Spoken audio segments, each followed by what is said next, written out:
Welcome to Blue Ocean Man Radio.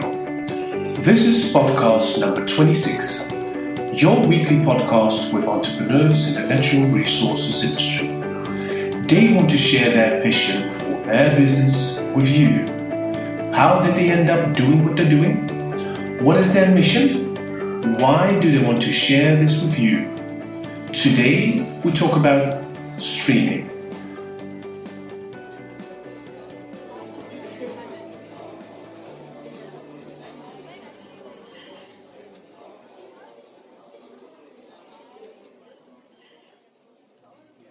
Hi everyone, this is Gideon Blau with Blue Ocean Man Radio.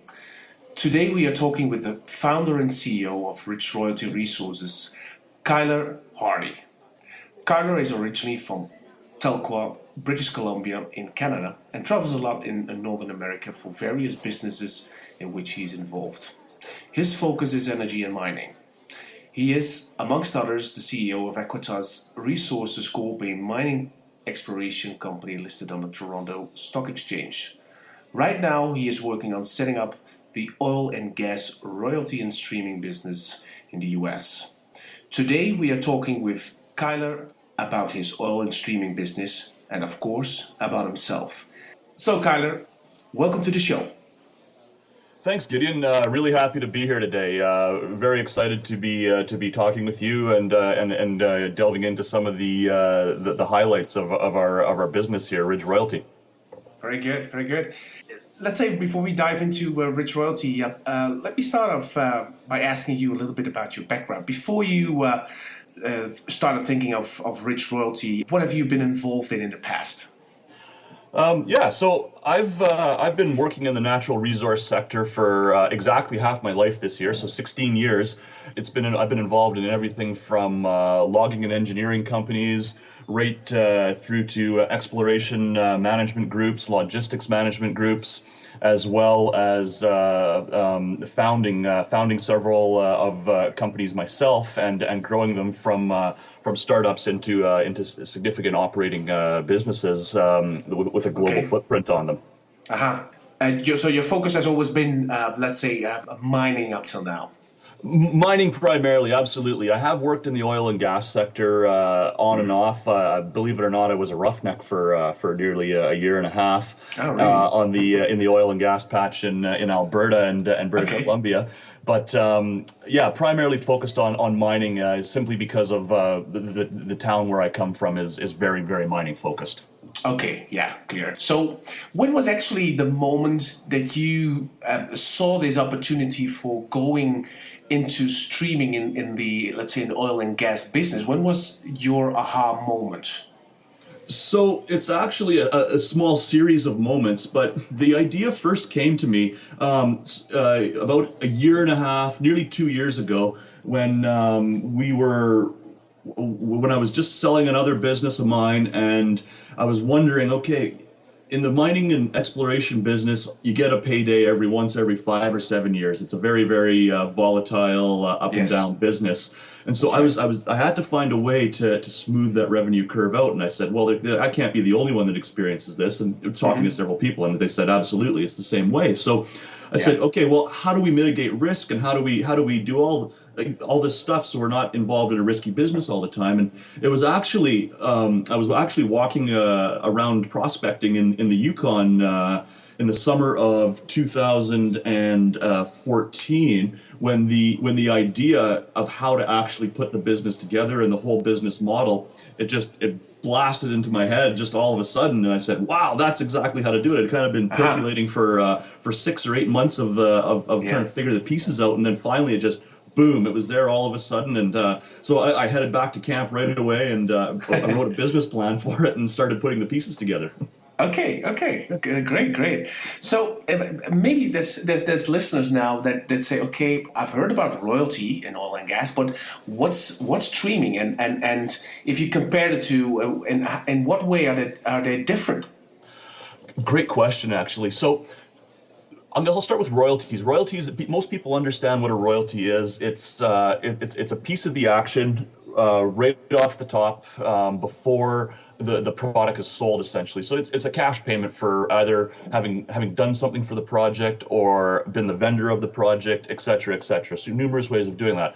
The difference streaming is basically you take possession of you put up some capital, you put up some expertise into a mid-tier oil and gas company or a family-owned oil and gas company, and you put up, like I say, some expertise and some capital, and what you can ask for in return is say, okay, now we get X percentage off of every barrel or every cubic foot of natural gas produced out of your well, and we have the opportunity now to, one, sell it to our own market, two, create a hedge on it, and to hedge our long-term cash flow viability. So the difference is with a streaming agreement, you take possession or you're able to trade that particular product rather than just get a cash payment off the top. So you can actually increase your cash flow substantially higher than if you were simply looking at a royalty.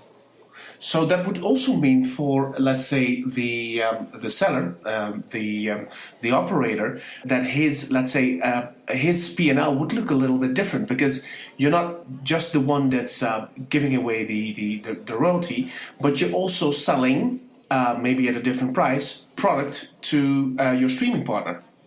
Exactly, yeah. So it actually adds some additional cash flow onto the operator's balance sheet rather than, like you say, just an expense like a royalty is. Yeah. So we actually we do an upfront cash payment, and then we make smaller or predefined payments for every barrel or every cubic foot that we take possession of down the road, and we have a defined percentage that we have a right of first refusal on moving forward. Great.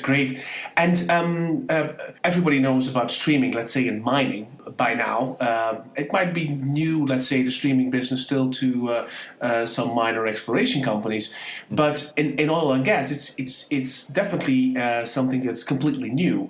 Why do you believe this is the right moment to roll out, let's say, the streaming side of your business into oil and gas? Absolutely, that's a great question too, and I've actually put an entire a thesis together around this exact question, and it's actually starting to come true in the market. We're seeing it on several opportunities right now, and people are approaching us. So the reason that it right now is such a good time in the oil and gas sector and the energy market to bring a streaming concept into that sector is with the massive decrease in oil price, with the huge increase in domestic production in the continental United States. We've several of these producers that have really been leveraging their debt and leveraging their entire company up and having to continually plug holes into the ground just to maintain on these large declines that can occur on their projects. They right now they're getting into a spot where they're getting into a huge cash squeeze because the price of oil it declined by almost 50-60% at one point in time. It's coming back slightly now and it's starting to stabilize, but what's happening out there is there's distressed assets which will remain distressed and will most likely go bankrupt, and they create a restructuring opportunity for whoever. But the ones that we're really focusing on are the stressed assets. So the difference between stressed and distressed is that the stressed assets and the stressed companies still have a reasonable balance sheet, but they need a capital injection on the project level in order to get them through this period here. And that's what we can provide. We can provide that injection right to the project, so it we can help grow it and help build their balance sheet rather than being a vulture and coming in and potentially destroying their company. We want to work with them. So right now you're seeing a lot of these mid-tier and family-owned oil and gas companies that just don't have the size of balance sheet of the majors right now, and they're having a really tough time weathering basically what's occurring is a perfect storm on the oil and gas market on the downside, but it's a perfect storm for us because it creates such a huge opportunity. And moving into the third quarter of 2015, when a lot of the oil and gas loans start to roll over and come due, we're really the number of opportunities that we're going to see on our plate is just going to expand exponentially, and I see that happening over a 3 to 4 year period here with depressed oil prices and large production in the continental USA. So we're providing a solution to good companies that have good management and that are stressed but not distressed. Exactly. Because you will be sitting front row there, of course, partnering with the operators, but also some of these financing institutions that see their debt mature, they also need to find a way out, and you could be partnering at their side as well, I can assume. Absolutely, yeah. So there's a real opportunity there for these hedge funds, private equity groups, and banks for us to partner with them to restructure how that debt looks. We can restructure it into a streaming agreement or bring things around so it can solve a problem, and it can create a win-win-win situation rather than a win-lose situation, right? So yeah, it's the opportunity right now, Gideon, is absolutely massive. I love it. Yeah, sounds good. So with so much opportunity surrounding you, it's also very important, let's say, to pick the winners. In order to pick the winners, I can assume you need to have a very strong team, because it's impossible if you don't have the right people on your team. How can you actually identify the winners of all these opportunities coming by? So how much value do you put on your team? The team is the key asset in this business. So there's two components to our business. It's the team, which conducts the due diligence and project vetting, and it's the capital behind the company. So the team that we've put together, I think, is one of the best deal teams and one of the best analyst teams in this business right now. We've got geologists, engineers, accounting professionals, investment bankers on a global footprint, sitting in different jurisdictions. Our business development people are people that are local to wherever we're targeting these acquisitions, and really are able to go out and sift through a lot of the chaff to really find the wheat at the heart of the deal. And the due diligence that we put together on each project that we evaluate is extremely extensive. In Canada, we have a disclosure system called a 51101. It's basically a reserve estimate, engineering report, all that kind of everything that's occurred on a project, all contained in one document. So for every project that we look at, we put one of these, an internal 53101 together for all of our team to go over. We build an entire business plan and financial model around every project that passes the initial sniff test and that we go into true due diligence on. So it's the team is very diverse. They've got experience through the oil and gas sector, through the mining and sector, as well as some very, very top end groups that work on the mining side of the streaming and royalties that have offered to come into our oil and gas side of the streaming and royalties to take the experience from there and transfer it over into this side on the evaluation and the due diligence side of stuff. Yeah, because let's say how you describe it, your team is not, let's say, the team that would be there basically physically in your office, but as you said, your team is wider in the sense that you're also including, let's say, your financial partners that join you in stepping into different projects, right? That's right, absolutely. So we're in close contact with them on a regular basis to make sure that if we put a deal together, that it's going to be something that will pass their due diligence as well. So we don't go out and waste our resources and their resources putting something together that isn't going to fly at the end of the day. And ultimately, what it comes down to is this project going to be able to produce cash flow and a long-term return for our investors and ourselves. Yeah. Okay. Great. Now, you've been in this business for quite a while now. You're busy setting up this royalty and streaming business in oil and gas. What are some of the biggest challenges that you've encountered, and maybe you didn't expect them to happen? For sure. One of the biggest challenges that we found is dealing with promoters, actually, that put a deal in front of us, and they tell us one thing and it turns out to be something completely different. So that's how we've really started to build our due diligence system, is being able to sift these guys out and really get the good projects from the real companies very early on in the process. So that's a major stumbling block.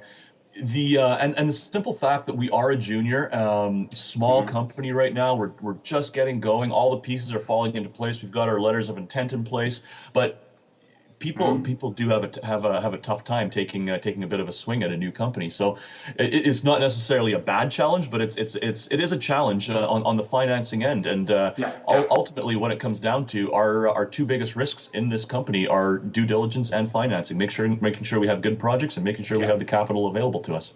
Yeah, exactly, Yeah. exactly. Now, looking forward, it's clear we're in kind of a down cycle right now. And looking through the cycle, let's say, like look forward 3-5 years. Where do you think that Rich Royalty is standing by then? Well, that's a great question, and one that we've been putting a lot of time and effort into determining what that's going to look like. And I'm actually going to take it back to another company in the mining space, a company called Silver Wheaton. It took them approximately 5 years to go from a startup to a multi-billion-dollar company, and that's with extremely difficult mining projects where it takes years and years to actually get a stream off something. Now we're looking at it from an oil and gas space where we can drill a well and later on that month have production and cash flow out of that well. Yeah. I'm not going to be so bold as to say we'll be a multi-billion-dollar company, but I see this as a listed company over the next several years here, trading on one of the American and Canadian exchanges, as well, having massive cash flow and being able to pay a very sustainable dividend. We're targeting a 12%, 10 to 12% dividend out to our shareholders on a regular basis to make this a cash flow situation. So it's not just coming in for the speculation. Our shareholders get a return of capital. So that's really what we're aiming at. And we see ourselves, once we complete our Series A financing here, to be able to initiate a dividend within 6 months, six to 8 months of having finished that. So, and then being able to grow it over the next 5 years to a major company that is a household name essentially, and people can say, hey, that company is where I get my cash flow from. That's what I use to survive on a regular basis now. Great. Okay. Now I think that's quite interesting because not everybody might realize this, because the royalty and streaming is actually generating cash flow right off the bat. And that, in comparison with, let's say, regular investments into oil and mining, you will not see that. It might take you a number of years. And what you're mentioning here, these are all projects that are ready to go. And by stepping in as a royalty streaming provider, you are getting your cash almost instantly, right? Absolutely, yeah. So actually, I should mention one of the criteria that we use to evaluate a project is how much cash flow, what's its production already. So now, when we execute that project, we have production instantly, and we can advise our operators on what our engineering shows as the best next steps. Can we recomplete some of those already existing wells to increase their production substantially for a minimal investment, and then go out and expand the resource and field moving forward? So you're right. It's an instant cash flow situation as we execute these projects. It's wonderful. Like really, it's a model built regularly in the oil and gas space from an operator's point of view, but you take all the risk then. Whereas from our side, you've eliminated most of your risk at that point in time. Yeah. Okay. Interesting. Well, Kyler, we're getting to the end now. So, a final question we're asking everybody that's joining us on the show, and that is, how have you been financing the project up till now? Have you been dealing with, let's say, your shoestring budgets? How have you been coping to date? Well, that's always entertaining to answer. So I'm a consummate entrepreneur at heart. I love building companies. I love founding companies. I put the first money personally into this company. I wrote a check for $250,000 into it, and I subsequently brought on our management team. Every person on our management team and advisory board has invested into the company to gain a position moving forward, so that they're part of the upside of this. And we are undertaking a financing right now, a Series A financing that we're getting great traction on, and really excited to get that completed and build the cash flow in the company. Okay, well, Kyler, I want to thank you for joining us today and sharing a little bit about yourself as well as the company. Thank you, Gideon. I really appreciate being on your show, and I look forward to being with you again here. Okay, very good, Kyler. Well, I want to thank the audience as well for listening in today. You can find us on the regular sites. You can listen in next week to another episode of Blue Ocean Man Radio. Thank you very much, everybody. Thanks for listening today. If you would like to listen to more of our podcasts, please visit blueoceanman.com or visit us on SoundCloud, Stitcher, or iTunes. Listen in next time for another episode of Blue Ocean Man Radio.